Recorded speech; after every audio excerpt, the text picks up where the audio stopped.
Music.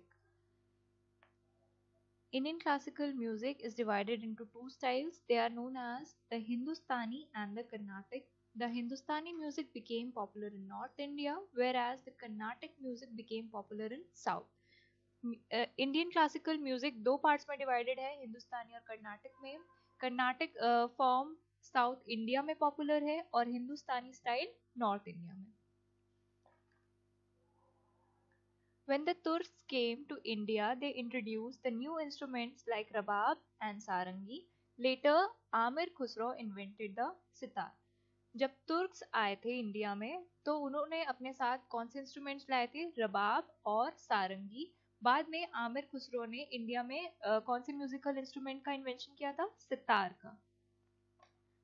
However, the development of music as an art form in the Delhi Sultanate took a back seat to the growth of architecture and painting. Moreover, the history of music during this period suffers from a serious handicap, which is the lack of documentation. Historical references are scattered and few. बाद में जब दिल्ली सल्तनत आई तब music काफ़ी कम हो गया, इसकी growth काफ़ी कम हो गई. क्यों? क्योंकि उस टाइम पे आर्किटेक्चर और पेंटिंग ही ग्रोथ में चल रहे थे. म्यूजिक की हिस्ट्री भी काफ़ी कम है. क्यों? क्योंकि इसका कोई डॉक्यूमेंटेशन नहीं है, इसकी कुछ हिस्ट्री लिखी हुई नहीं है, और जो कुछ भी लिखा हुआ है वो स्कैटर्ड है, यानी कि बिखरा पड़ा है और काफ़ी कम है. Amir Khusro also left an enduring mark on the music not only of the Sultanate but of India as whole. Aamir Khusro ने भी म्यूजिक पे काफी बड़ा मार्क छोड़ा है. सिर्फ सल्तनत में ही नहीं बल्कि पूरे इंडिया पे आमिर खुसरो के म्यूजिक का मार्क है. Amir Khusro was the disciple of great Sufi saint Sheikh Nizamuddin Auliya of Delhi. Amir Khusro किसके डिसिपल थे? Disciple means student. किसके स्टूडेंट थे? सूफी सेंट. कौन सूफी सेंट थे? Sheikh Nizamuddin Aulia of Delhi. He was also the court poet of Alauddin Khilji, who was himself very fond of music. Aamir Khusro Alauddin Khilji के court poet भी थे, यानी कोर्ट मीन्स दरबार और पोएट मीन्स कवि. The genius of Amir Khusro in the sphere of music was mainly utilized in innovating new composition as well as assimilating different forms of music prevalent in this time. Aamir Khusro के talent को इस time पे music को और ज़्यादा innovation करने के लिए यूज़ किया गया और साथ में नए नए कॉम्पोजिशंस भी आमिर खुसरो ने बनाए. He is credited with having introduced the qawwali and ख्याल mode of singing. गाना गाने के दो मोड्स हैं, कवाली और ख्याल. उसकी भी इन्वेंशन किसने की थी? आमिर खुसरो ने. Several of our modern ragas are produced by combining Persian and Indian tunes. A new musical instrument called sitar, invented by combining the old Indian veena and the Iranian tambura, brought new life to the Indian music. Qawwali और ख्याल भी आमिर खुसरो ने introduce किया और साथ में कुछ नए रागास भी इन्वेंट किए थे. नए राग्स कैसे बने थे? पर्शियन और इंडियन ट्यून्स को कंबाइन करके एक नया म्यूजिकल इंस्ट्रूमेंट जो सितार, उसको भी आमिर खुसरो ने इन्वेंट किया. कैसे बनाया था उसको?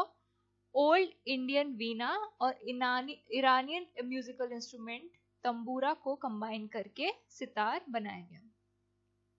Letter the Mughals under the Mughals Tansen took music to new heights. Amir Khusro के बाद मुगल्स के अंडर तानसेन ने म्यूजिक को आगे बढ़ाया. Next heading is dance. There are 6 dance forms that are recognized as classical. Classical dance के 6 फॉर्म्स है. कौन कौन से? कथक, भरतनाट्यम, कथकली, उड़ीसी, कुचिपुड़ी एंड मणिपुरी. ये सब रीजनल डांस फॉर्म्स है जो कि अपने अपने रीजन्स में परफॉर्म किए जाते हैं. The term Kathak is derived from the word Katha, means story. The Kathaks were originally storytellers in temples of North India who performed with gestures, body language and song. Kathak कौन से word से derive हुआ है? कथा. कथा means होती है story. तो जो कथककार होते हैं वो कौन होते हैं? स्टोरी टेलर्स होते हैं जो कहानियां सुनाते हैं. कहाँ पे सुनाते थे? नॉर्थ इंडिया के टेम्पल्स में कैसे सुनाते थे? With hand gestures, body language और सॉन्ग, गाना गा के और हैंड जेस्चर्स से। Gradually Kathak began to evolve into a distinct mode of dance in the 15th and 16th century. Kathak dance form और इवॉल्व हुआ, चेंज होने लगा 15 और 16 सेंचुरी में with the spread of Bhakti movement. The legends of Radha Krishna were enacted in folk plays called Ras Leela, which combined folk dance with the basic gestures of Kathak. भक्ति movement के अंदर क्या हुआ कि राधा कृष्णा के acts, legends यानी कि उनकी स्टोरीज, जिनको हम रास लीला भी कहते हैं, वो फोक डांस और कथक को मिला के परफॉर्म किए जाते थे. Story tellers had developed Kathak into a form of dance with a distinctive style. Story tellers Kathak को बाकी के डांस फॉर्म के साथ मिला के नए स्टाइल्स को डेवलप करते थे.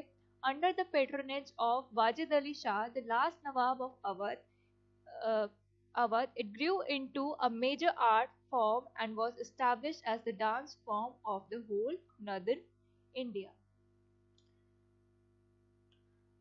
लास्ट नवाब ऑफ अवध जो थे वाजिद अली शाह, उनके अंडर कथक को एक नया फॉर्म ऑफ डांस डिक्लेयर किया जाता है नॉर्थ इंडिया में, और finally Kathak as classical dance form of north India बन गया.